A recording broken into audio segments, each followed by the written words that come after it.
Welcome to Celebrity Investing, your go-to source for insights, tips, and updates on navigating the exciting landscape of personal and global finance. Please like, share, and subscribe for more exclusive content. Now that you know why small-cap stocks like IWM can be rewarding, let's explore how to protect your investments with smart risk management strategies. Business and financial risks. Small companies don't have the same safety nets as their larger peers. A bad quarter, a failed product launch, or a cash crunch can spiral quickly, sometimes to the point of bankruptcy. While big firms might weather a storm by cutting costs or tapping credit lines, small caps often lack those options. Common financial pitfalls. Limited cash reserves. Many operate on thin margins, leaving little room for error. Debt dependency. High-interest loans can strain balance sheets if growth slows. Customer concentration. Relying on a handful of clients. Losing one could cripple revenue. Take a retail small cap expanding too fast.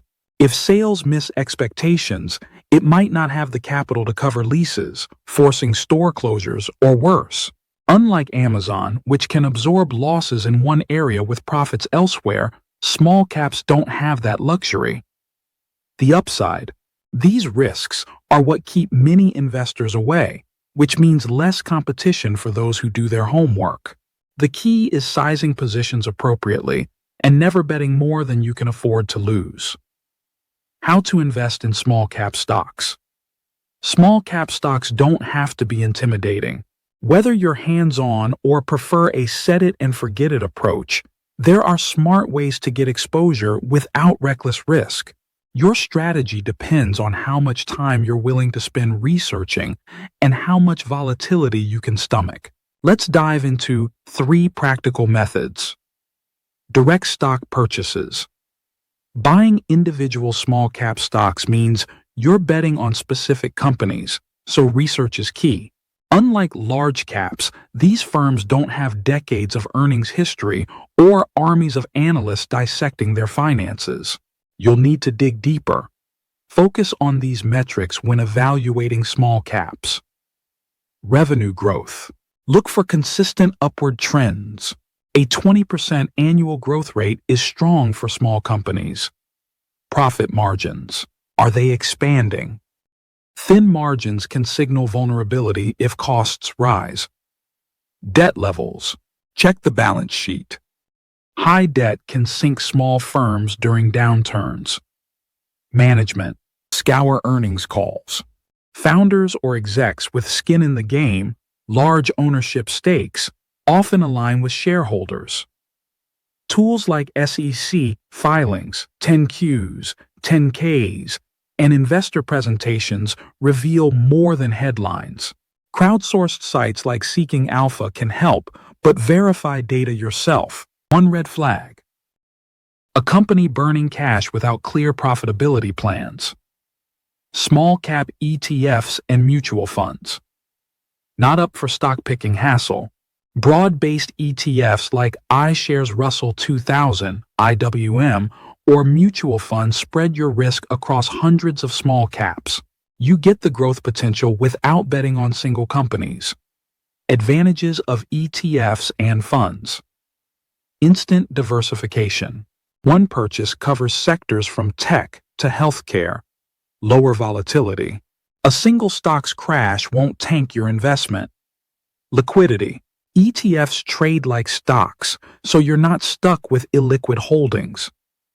IWM is the most popular, but others like Avanti's U.S. Small Cap Value, AVUV, focus on undervalued stocks. Mutual funds like T. Rowe Price, Small Cap Stock, OTCFX, offer active management, useful if you want experts filtering opportunities. Dollar cost averaging strategy. Small caps swing wildly, so timing the market is tough. Dollar cost averaging, DCA, smooths out the bumps. You invest fixed amounts regularly, say $500 monthly into IWM, regardless of price. Why DCA works for small caps. Reduces emotional decisions. You buy whether prices are up or down, avoiding the urge to chase peaks. Lowers average cost. You automatically buy more shares when prices dip, less when they rise. Fits busy schedules. Set up automatic investments and let time handle volatility. For example, investing $1,000 lump sum in a small cap stock at $50 per share gets you 20 shares.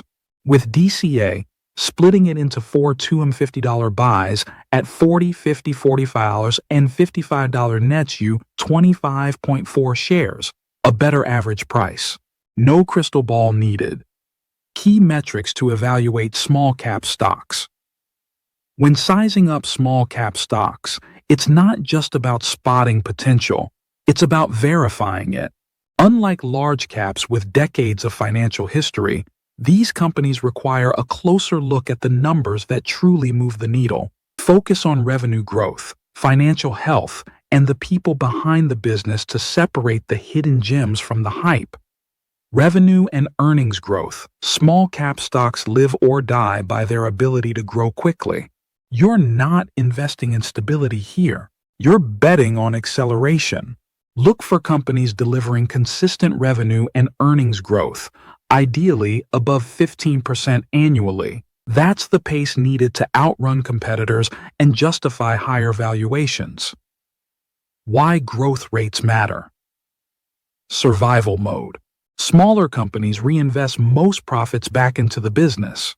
Stagnant growth can mean losing ground. Market confidence. Rapid top-line expansion attracts institutional investors, pushing prices higher over time. Profit potential.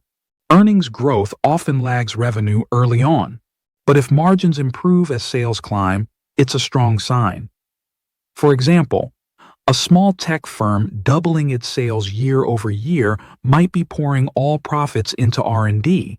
That's fine if the market opportunity justifies the spending. But flatlining revenues. Time to dig deeper. Debt-to-equity ratio. Small companies often rely on debt to fuel growth, but too much can sink them during rough patches.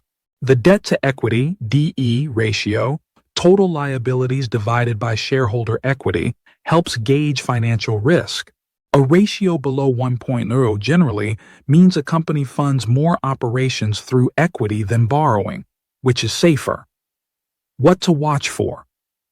Spikes in debt. If debt grows faster than earnings, interest payments could eat into profits. Industry benchmarks. Capital-heavy sectors, like manufacturing, naturally carry higher DE ratios than software firms. Covenant breaches. High debt sometimes comes with strict loan terms. Miss a target, and lenders can call the shots. A debt-laden small cap might thrive in a booming economy but struggle to refinance if rates rise. The balance sheet tells that story before the stock price does. Management team and competitive edge. A great product means nothing without the right team to scale it. Small cap success often hinges on leadership, founders with deep industry ties or executives who've grown similar businesses before. Check insider ownership too. When leaders hold significant shares, their interests align with yours, spotting durable advantages. Patents or proprietary tech.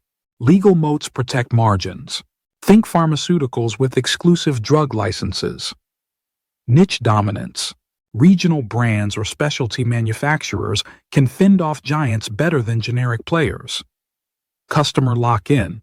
Recurring revenue models, like SaaS subscriptions, create predictable cash flow.